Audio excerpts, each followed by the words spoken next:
আচ্ছা, কেমন হয় যদি একটা গল্পের সাথে সাথে ২০টা জরুরি ইংরেজি শব্দ একেবারে সহজে শেখা যায়? আজ আমরা ঠিক তাই করব। চলুন সাব্বির নামের একজনের একটা সচেতন বিকেলের গল্প শুনি, আর তার সাথে তাল মিলিয়ে শিখে ফেলি নতুন সব শব্দ। তো আমাদের আজকের গল্পে কি থাকছে? প্রথমে থাকছে সাব্বিরের হাঁটার শুরু। এরপর সে দেখবে অদ্ভুত এক বৈপরীত্যের দৃশ্য।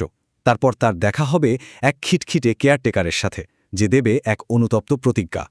আর শেষে থাকবে একজন নাগরিক হিসেবে সাব্বিরের উপলব্ধি। সবশেষে আমরা সবগুলো শব্দ একবার ঝালিয়ে নেব। তো আর দেরি না করে চলেন সরাসরি গল্পে ঢুকে পড়া যাক। গল্পের শুরুটা হচ্ছে সাব্বিরের হাঁটা দিয়ে, আর তার তখনকার মনের অবস্থাটা দিয়ে। আমাদের গল্পের নায়ক সাব্বির, সে একজন পেরিপিথেটিক মানুষ। একদিন সে শহরের আউটস্কার্টস ধরে হাঁটছিল, আর তখন তার মনটা ছিল বেশ স্যাঙ্গুইন। খেয়াল করুন, এখানে কিন্তু আমরা ৩টা নতুন শব্দ পেলাম, তাই না? চলেন এগুলোর মানে কি একটু ভেঙে দেখি। আমাদের প্রথম শব্দটা হলো পেরিপ্যাথেটিক। সোজা কথায় এর মানে হলো ভ্রমণকারী, মানে যে মানুষটা এক জায়গায় স্থির থাকতে পারে না, ঘুরে বেড়াতে ভালোবাসে, তাকেই বলে পেরিপ্যাথেটিক। আমাদের সাব্বির ঠিক এই রকমই একজন মানুষ। এরপর আসছে স্যাঙ্গুইন। এই শব্দটার মানে হলো খুব আশাবাদী বা পজিটিভ থাকা, মানে চারদিকে যাই ঘটুক না কেন মনটা একদম ফুরফুরে। আমাদের সাব্বিরেরও সেদিন ঠিক এই অবস্থাটাই ছিল। আর ৩ নম্বর শব্দটা আউটস্কার্টস। এটা তো আমরা অনেকেই জানি, তাই না? শহরের বাইরের দিকটা, মানে যেখানে কোলাহল কম, একটু শান্ত পরিবেশ, সেটাই হলো আউটস্কার্টস। সাব্বির ঠিক এমনই একটা নিরিবিলি জায়গায় হাঁটছিল। কিন্তু সাব্বিরের এই শান্ত ফুরফুরে মেজাজটা বেশিক্ষণ থাকল না। সে এমন কিছু একটা দেখল যা তার পুরো বিকেলটাকেই অন্যদিকে ঘুরিয়ে দিল। কি দেখল সে? চলেন দেখি। হাঁটতে হাঁটতে সাব্বিরের চোখ পড়ল একটা পার্কের দিকে। পার্কটা কেমন যেন অবহেলিত, আর সেখানে একটা বেঞ্চে একজন মা বসে আছেন, বিষণ্ণ মুখে। তার সামনে একটা খালি স্ট্রলার। এই যে স্ট্রলার শব্দটা, এর মানে হলো শিশুর গাড়ি। আমরা সবাই দেখেছি, তাই না? বাচ্চাদের ঘোরানোর জন্য যে ছোট চাকাওয়ালা চেয়ার ব্যবহার করা হয়, ওটাই স্ট্রলার। এখন যে দৃশ্যটা সাব্বির দেখল, সেটা বেশ অদ্ভুত। সে দেখল পার্কের ডাস্টবিনে খাবারের একটা গ্লুট, মানে একদম ছড়াছড়ি, অনেক খাবার নষ্ট হচ্ছে। অথচ ঠিক তার পাশেই কিছু পাখি খাবারের জন্য ছোটাছুটি করছে। খাবারের কি ভীষণ পসিটি, মানে অভাব। তো গ্লুট মানে হলো প্রাচুর্য, আর পসিটি মানে হলো স্বল্পতা। দেখুন কি অবাক করা একটা বৈপরীত্য। এই যে অবহেলা, এই যে বৈপরীত্য, এটা সাব্বিরের কাছে শুধু একটা ভুল বলে মনে হলো না। তার মনে হলো এটা আসলে একটা সামাজিক মিসডিমেনার।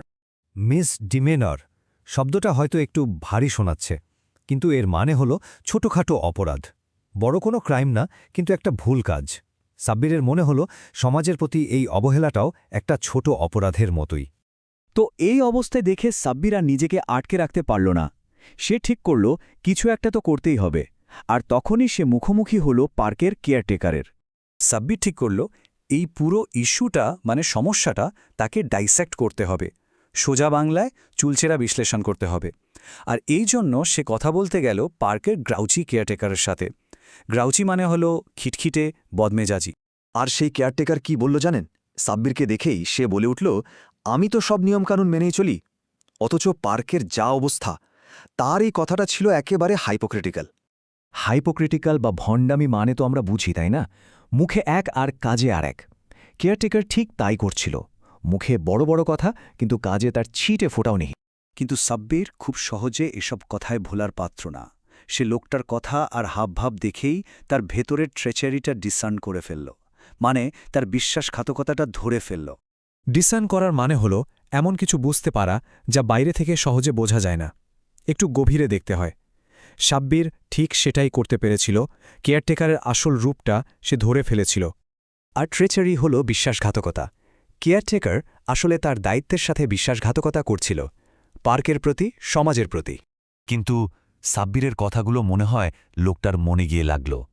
এখানেই গল্পের মোড় ঘুরে যায়, একটা পরিবর্তনের মুহূর্ত। সাব্বিরের কথা শুনে কেয়ারটেকার কেমন যেন চুপ হয়ে গেল। তাকে দেখে মনে হচ্ছিল সে খুব পেনিটেন্ট, মানে অনুতপ্ত।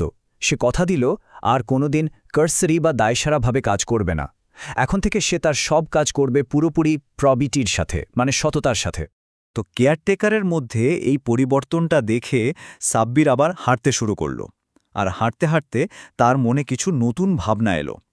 গল্পের প্রায় শেষ দিকে আমরা।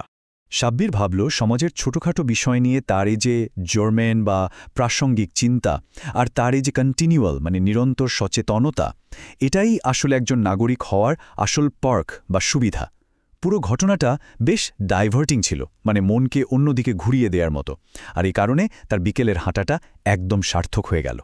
এই ছিল আমাদের সাব্বিরের গল্প, একটা বিকেলে ঘটে যাওয়া ছোট্ট একটা ঘটনা। তো চলেন এই গল্পের মধ্য দিয়ে আমরা যে ২০টা দারুণ শব্দ শিখলাম সেগুলোতে ঝটপট একবার চোখ বুলিয়ে নেই। এই দেখুন পুরো লিস্টটা এখানে, পেরিপেটেটিক থেকে শুরু করে পার্ক পর্যন্ত। খেয়াল করে দেখুন প্রত্যেকটা শব্দই কিন্তু সাব্বিরের গল্পের একটা অংশ ছিল, তাই না? আশা করি এখন থেকে এই গল্পটা মনে রাখলে শব্দগুলো সহজে মনে থাকবে।